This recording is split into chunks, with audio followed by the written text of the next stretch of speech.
بسم اللہ الرحمن الرحیم نحمدہ ونصلی علی رسولہ الکریم اما بعد۔ سیرت النبی صلی اللہ علیہ وسلم کا 20واں درس آپ علیہ الصلاۃ والسلام کے دعوت حق کو مشرکین کے جانب سے روکنے کے مختلف طریقے اور حربے انہوں نے استعمال کیے، لیکن ان میں سے کوئی بھی کارآمد ثابت نہیں ہوا۔ جب آپ علیہ الصلاۃ والسلام نے اعلانیہ دعوت شروع کی اور لوگ اسلام کی طرف مائل ہونا شروع ہوئے تو انہوں نے پہلا حربہ تو یہ استعمال کیا کہ ابو طالب کے پاس گئے، ایک مرتبہ مطالبہ، دوسری مرتبہ مطالبہ۔ آپ علیہ الصلاۃ والسلام نے ان کا جواب دے دیا، فرمایا لو وضعت الشمس فی یمینی والقمر فی یساری، اگر پوری دنیا کی سلطنت بھی میرے سامنے رکھ دو تب بھی میں اس دعوت کو چھوڑنے والا نہیں۔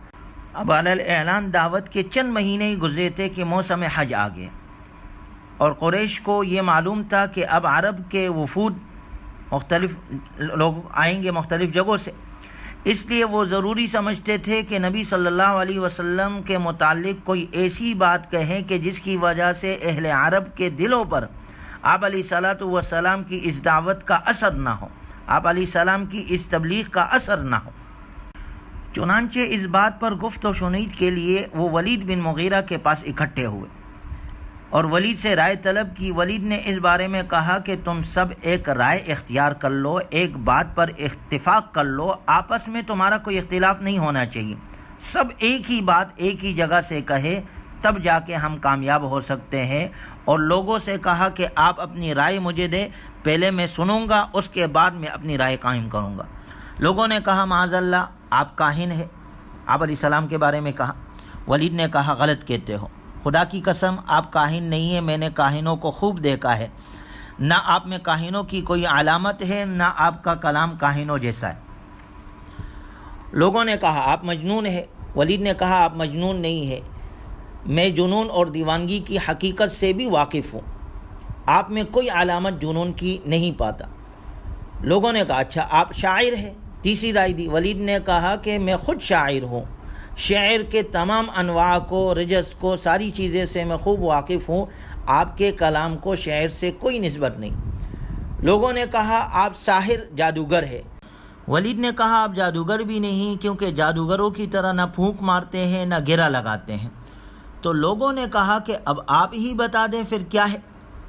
تو ولید کہنے لگا واللہ محمد صلی اللہ علیہ وسلم کے کلام میں ایک عجیب حلاوت اور شیرینی ہے، اور اس پر عجیب قسم کی رونق ہے، اور اس کے قول کی جڑ نہایت پائیدار اور اس کی شاخیں پلدار ہے۔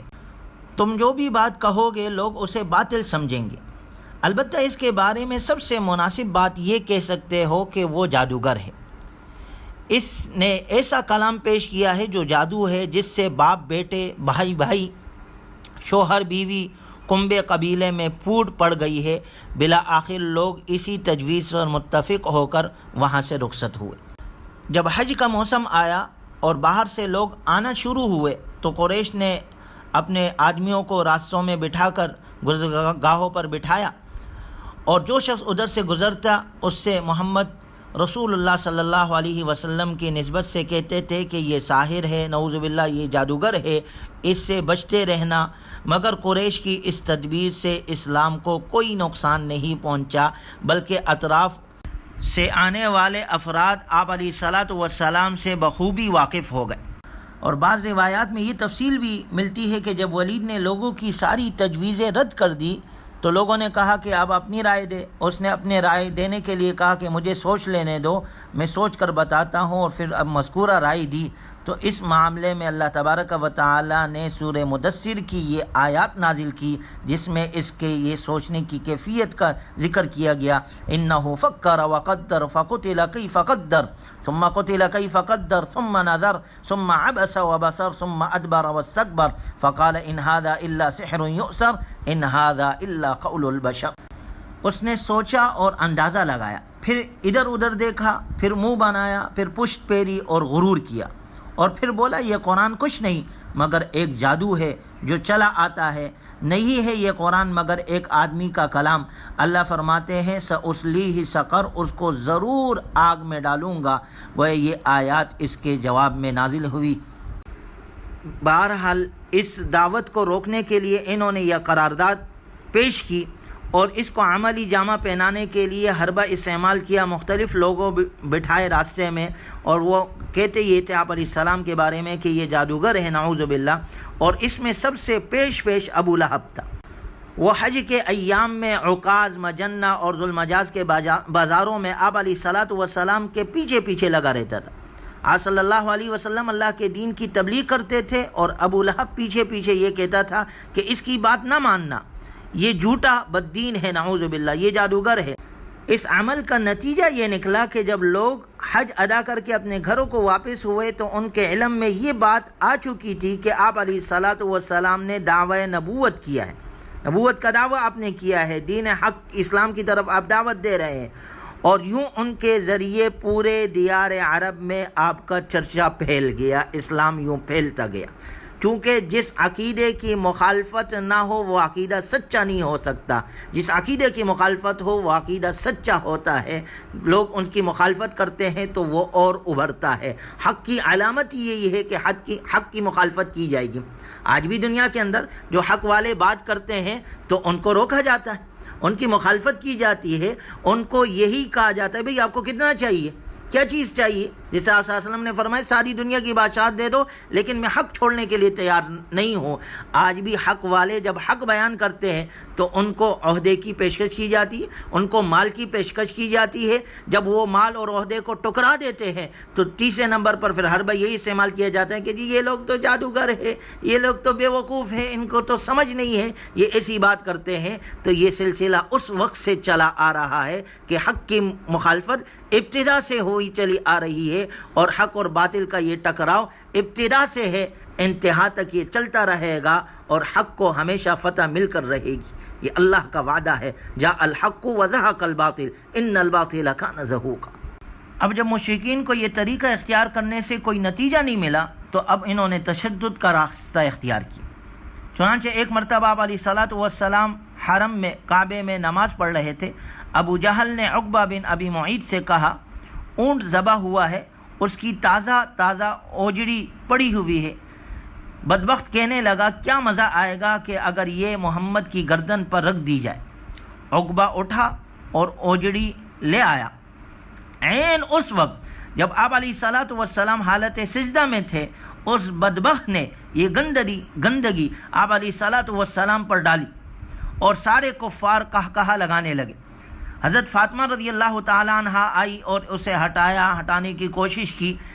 جب آپ علیہ الصلاۃ والسلام نماز سے فارغ ہوئے تو ان لوگوں کی طرف دیکھا اور 3 مرتبہ آپ علیہ السلام نے فرمایا اللہم علیک بقریش، اللہم علیک بقریش، اور پھر ان کے نام لے کر بد دعا دی۔ حضرت عبداللہ ابن مسعود رضی اللہ تعالیٰ عنہ فرماتے ہیں میں نے بدر کے دن دیکھا کہ وہ سب منہ کے بل گھسیٹ کر گڑھے میں ڈالے گئے، یعنی ان سب کو عبرت ناک موت ہوئی۔ انجام دنیا کے اندر اللہ نے لوگوں کو دکھایا۔ اس عقبہ نے ایک دن نماز کی حالت میں آپ علیہ الصلاۃ والسلام کی گردن میں چادر ڈالی، اتنا زور سے کھینچا کہ آپ علیہ الصلاۃ والسلام کی آنکھیں باہر نکل آئی۔ اتفاق سے کہتے ہیں حضرت ابوبکر صدیق رضی اللہ تعالیٰ عنہ وہاں سے گزرے تو اس کو دکھا دیا اور چادر کا سرا چھین لیا، اس رسی کے بل کھول دیے، اور ابوبکر رضی اللہ تعالیٰ عنہ نے اس موقع پر وہ بات کہی جو قوم فرعون کے رجل مؤمن نے کہی تھی، اتقتلون رجلا ان یقول ربی اللہ وقد جاءکم بالبینات من ربکم، کیا تم ایسے آدمی کو قتل کرنا چاہتے ہو جو کہتا ہے کہ میرا رب اللہ ہے اور وہ تمہارے پاس واضح دلائل لے کر آیا ہے، تم پھر بھی اس کی مخالفت کرتے ہو۔ یعنی اب انہوں نے یہ طریقہ بھی اختیار کیا کہ جب اس سے ابو طالب کے پاس جانے سے بات نہیں بنی، دوسرا حربہ استعمال کیا، آپ کو جادوگر کہنے لگے، اس سے بھی کوئی فائدہ نہیں ہوا، اب تشدد کا راستہ اختیار کیا، آپ کو تکلیف دینے لگے، اور آپ کے صحابہ کو جیسے حضرت بلال، حضرت خباب، حضرت عمار، حضرت صہیب، ان کی مثالیں آتی ہیں، ان پر تکالیف پہنچانا شروع کی۔